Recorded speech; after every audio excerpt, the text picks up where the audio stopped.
अस्सलाम वालेकुम एवरीवन। इस वीडियो में आज हम बड़ा प्रिसाइसली ये देखेंगे या डिस्कस करेंगे कि वो कौन सी 4 हैबिट्स हैं जिनको फॉलो करना एक हेल्दी लाइफ के लिए बहुत ज़रूरी है। सो लेट्स डायरेक्टली स्टार्ट कि हम किस तरह किन हैबिट्स को फॉलो करते हुए सक्सेस की रास्ते की तरफ आगे बढ़ते जाएंगे। Let's start with habit number 1 which is creating goals. देखिए हर इंसान की आदतें अलग होती हैं, ये तो बात बिल्कुल सही है।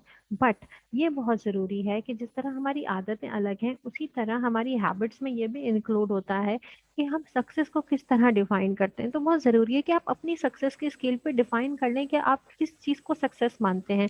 इनकम अच्छी होनी चाहिए, ये आपके लिए सक्सेसफुल है, या आपको किसी ऐसे एरिया में रहना है जहाँ आप जो एरिया आपको पसंद है वो आपके लिए सक्सेस है, एक हैप्पी फैमिली आपके लिए सक्सेसफुल लाइफ समझते हैं आप उसको, आपके लिए सक्सेस है क्या, उसकी डेफिनेशन को क्लियर करें। देन आप अपना पर्पस आइडेंटिफाई करें कि मेरा अल्टीमेट गोल है क्या। अब ये आप कैसे करेंगे, ये आप ऐसे करेंगे कि अपने गोल्स को सब गोल्स में डिवाइड करते हैं। Just break your goals into small goals और फिर देखें किसको आपने अचीव कर लिया, किसको आपने अचीव नहीं करा। और जब तक आप स्मॉल गोल्स में डिवाइड नहीं करेंगे तब तक आप क्लियर नहीं होंगे कि मुझे एक पर्टिकुलर टारगेट तक पहुंचने के लिए क्या इंटरमीडिएट स्टेप्स फुलफिल करने हैं। अपनी चीज़ों का टाइम टेबल बनाएं। मैंने जितने भी कामयाब लोग देखे हैं, जितनी भी आज तक सक्सेस स्टोरीज रीड करी हैं, उसमें वो लोग टाइम टेबल जरूर बनाते थे कि कब उन्हें क्या काम करना है। राइट, तो पंचुअलिटी, टाइमली काम करना बहुत जरूरी है एक सक्सेसफुल लाइफ के लिए। टाइम की आदत बनाएं कि टाइम को जो है वेस्ट नहीं करना कभी। ठीक है। देन आइडेंटिफाई करें कि आपका जो भी ऑब्जेक्टिव है, जो भी गोल है जो आपको अचीव करना है, उसके लिए आपके पास रिसोर्सेज भी अवेलेबल हैं कि या नहीं। क्या आपके पास उस काम के लिए मनी अवेलेबल है, या उस काम के लिए आपके पास अगर कोई ट्रेनिंग लेनी है तो क्या आपने वो ट्रेनिंग ली हुई है या नहीं ली हुई। या दूसरे ऐसे रिसोर्सेज कोई हो सकता है आपको लोन चाहिए हो बैंक से तो कितना लोन आपको दरकार है, आपको लेना चाहिए या नहीं लेना चाहिए। राइट, तो ये आइडेंटिफाई करें कि आपको अपने पर्टिकुलर टारगेट अचीव करने के लिए, पर्टिकुलर ऑब्जेक्टिव को अचीव करने के लिए किन रिसोर्सेज को ऑक्यूपाई करना है। नहीं, तो ये बड़ी इंपॉर्टेंट पॉइंट्स हैं जिनसे आप अपना गोल फाइनली सेट कर देते हैं। Then number 2 is the most important thing which is managing time and productivity. Managing time and productivity में मेन बात यही है कि आप अपने पैसे को, अपनी रिसोर्सेज को इस तरह से यूटिलाइज करें कि आपका ज़्यादा से ज़्यादा टाइम मैनेज हो, यूटिलाइज हो प्रॉपरली। अब ये कैसे पॉसिबल होता है, ये ऐसे पॉसिबल होता है कि चीज़ों को ना स्केड्यूल बनाएं, प्रॉपर स्केड्यूल बनाएं कि क्या काम किस दिन पे, किस वीक पे आपको कब करना है।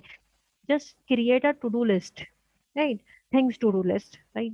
और नेक्स्ट थिंग इज डिस्ट्रैक्शंस जो है होती है ना, जिस चीज़ों से भी आपको डिस्ट्रैक्शंस हो रही है उनको मिनिमाइज करते हैं।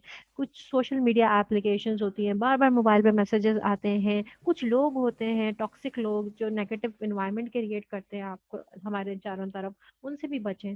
हर वो चीज़ जो आपको आपके टारगेट के लिए या आपके गोल के लिए डिस्ट्रैक्ट करती है उससे बचें। नेक्स्ट इज अपने काम को ना आउटसोर्स करें। ये जो कॉन्सेप्ट है ना आउटसोर्स करने का, इसको आप सेनर्जाइजिंग भी कहते हैं। सेनर्जाइजिंग क्या होती है कि वर्ड बना है एनर्जी से। आप क्या करते हैं, एनर्जी, दूसरों की एनर्जी को अपनी एनर्जी के साथ मिक्स कर लेते हैं। जब देखिए एक काम आप कर रहे हैं, आपकी एनर्जी उसको लेके इतनी नहीं होगी जितनी 10 लोगों की एनर्जी जब उस काम पे लग जाएगी। तो इस तरह सिर्फ वो वर्क बूस्ट नहीं हो जाएगा जो आप कर रहे हैं, वो जॉब बूस्ट नहीं हो जाएगी, आप में भी एक बूस्टिंग पावर आ जाएगी। लोगों को अपने साथ लेके जो बंदा चलता है उसे लीडर कहते हैं। और जब आप लीडर बनेंगे ना, आप में बड़ी जिम्मेदारी आएगी जो कि आपको लाइफ में हेल्प करेगी to achieve and set bigger goals. Right. Next is find a mentor to help और गाइड यू। अपनी जिंदगी में उन लोगों को शामिल करें जो मेंटोर हों। मेंटोर कौन लोग होते हैं, जिनका एक्सपीरियंस आपसे ज़्यादा होता है, जो आपको हेल्प करते हैं, आपकी नेटवर्किंग को बढ़ाते हैं। अपनी नेटवर्किंग को खुद बढ़ाएं, ऐसे लोगों के साथ बढ़ाएं जो आपको प्रॉपर गाइडेंस दे सकें, आपको लर्निंग आपकी इम्प्रूव कर सकें, आपको स्ट्रेटजीज समझा सकें कि लाइफ को लेके किस तरह से स्ट्रेटजीज बनानी है, किस तरह से गोल सेट करने, किस तरह आपको अपना टाइम यूटिलाइज करना है, किस तरह आपको अपनी प्रोडक्टिविटी बढ़ानी है। The next is continue to learn as much as you can. हर वक्त किसी ना किसी तरह से अपनी लर्निंग को कंटिन्यू रखें। अगर आप अपनी लर्निंग को कंटिन्यू नहीं रखेंगे तो मतलब ये एक तरह की हलाकत है। अगर आपका आज का दिन आपके कल से बेहतर नहीं है तो ये एक हलाकत है बहुत बड़ी। क्यों? क्योंकि ये आपका नुकसान है एक तरह से, क्योंकि आप लर्न नहीं कर रहे, आप सीख नहीं रहे, तो आप ग्रो नहीं कर रहे। जब आप ग्रो नहीं कर रहे तो आपकी जिंदगी का कोई भी मकसद नहीं रहता। क्या फायदा जैसे जिंदगी का जिसमें आप लर्निंग ही नहीं कर रहे, आपकी कोई डेवलपमेंट ही नहीं है। तो सीखें लोगों से, एप्लीकेशन से, बुक से। Just grow, try to grow on every single day, on every single movement. Then मसलों को हल करें, चीजों को सॉल्व करें। टेक्नोलॉजी को एज अ टूल यूज करें, एज अ डिस्ट्रैक्शन यूज ना करें। टिकटॉक एक अजीब सी मुसीबत आके पड़ गई है सरों पे, उसको आप जो है उसको बहुत मिसयूज कर रहे हैं। मज़ारे कायद पे डांस हो रहा है, हद हो गई, हद हो गई। मतलब we should protest against it. एक ऐसी एप्लीकेशन जिसको आप पॉजिटिवली यूज बिल्कुल कर सकते हो, उसको अच्छी तरीके से प्रमोट कर सकते हैं, अपने आइडियाज लॉन्च कर सकते हो उसमें, नहीं। लेकिन उस पर टाइम वेस्ट होता है। उस पर टाइम वेस्ट नहीं करना, टेक्नोलॉजी को आपको जो टूल यूज करना है, उसको डिस्ट्रैक्शन नहीं बनाना अपने लिए। राइट? तो आपको ये डिसाइड खुद करना है कि मुझे अपना टाइम किस तरह से, किस चीज को देखते हुए पॉजिटिवली डील करना है, अपने टाइम के साथ किस तरह अपने टाइम को यूटिलाइज करना है, वेस्ट नहीं करना। राइट? तो द अदर थिंग इज कि अपनी सक्सेस को ना विजुलाइज करें।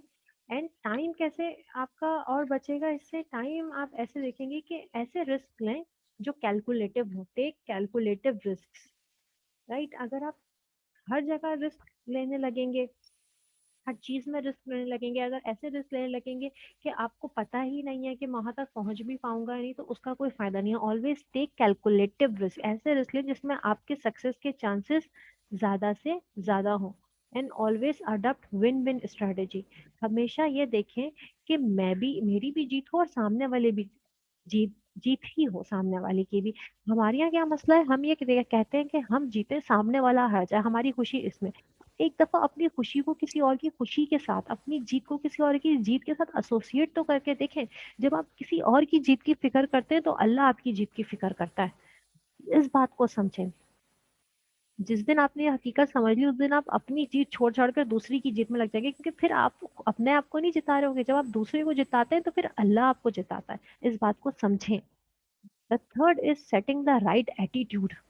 सेटिंग द राइट एटीट्यूड में सबसे बेसिक बात यह है कि आप अपनी सक्सेस को विजुलाइज करें। आपको यकीन होना चाहिए कि मैं एक काम कर रहा या कर रही हूँ तो मुझे सक्सेस मिलनी ही मिलनी है। इतनी डेडिकेशन के साथ काम करें।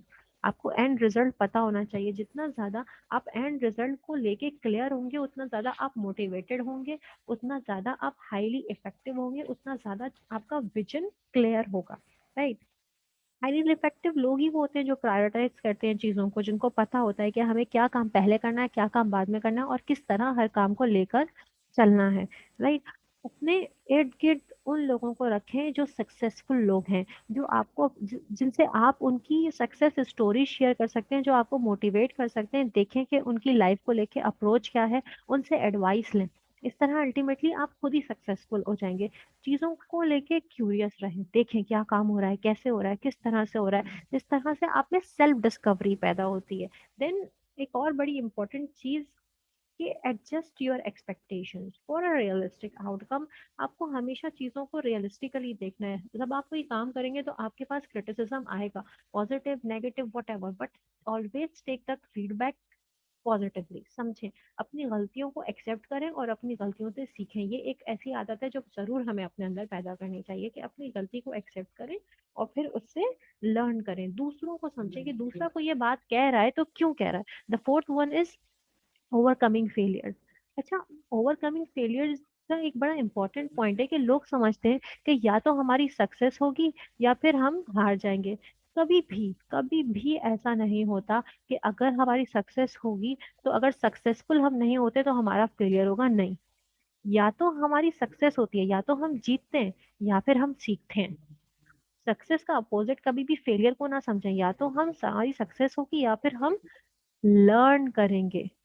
ठीक है? वो हमारा फेलियर नहीं होता, वो हमारी लर्निंग होती है। कंटिन्यूसली ट्राई के बाद हमें सक्सेस तो मिलनी ही मिलनी है। राइट?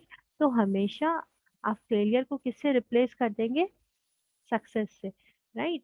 फेलियर तो लाइफ में है ही नहीं। लाइफ में क्या है, अगर ट्राई के बाद आप सक्सेसफुल नहीं होते तो आप वो लर्न कर रहे हो, आप वो फेल नहीं हो रहे हो। फेलियर का वर्ड तो लाइफ में है ही नहीं, ठीक है। Just try to be motivated, always be motivated. हमेशा समझें कि जिंदगी में मोटिवेशन बहुत जरूरी है। अपने लोगों के साथ, अपने इर्द गिर्द के लोगों के साथ पॉजिटिवली रहें, खुश रहें। ये बहुत ज़रूरी है कि आप लोगों से प्यार करें, लोग आपसे प्यार करें। आप लोगों का ख्याल रखें, लोग आपका ख्याल रखें। विन विन स्ट्रेटेजी पे चलें। अपने इर्द गिर्द के लोगों को एंजॉय करें, अपने इर्द गिर्द के लोगों के साथ उनके सक्सेस को अपनी सक्सेस समझें और उनकी लर्निंग को अपनी लर्निंग समझें। फेलियर को जिंदगी से निकाल दें। Just learn from your mistakes, just try to be happy, and at the end I just want to deliver a short message which is कि दूसरों की जीत में अपनी जीत समझें, आउट ऑफ द बॉक्स सोचें, वक्त रहते अपनी गलत आदतों को सही कर लें। क्योंकि वक्त गुजरने के बाद अगर आप कुछ करते हैं तो फिर सिवाय जलील ख्वार होने के आपको और कुछ नहीं मिलता, right. Thank you so much for watching this video. If you like it then please subscribe it. अल्लाह हाफिज।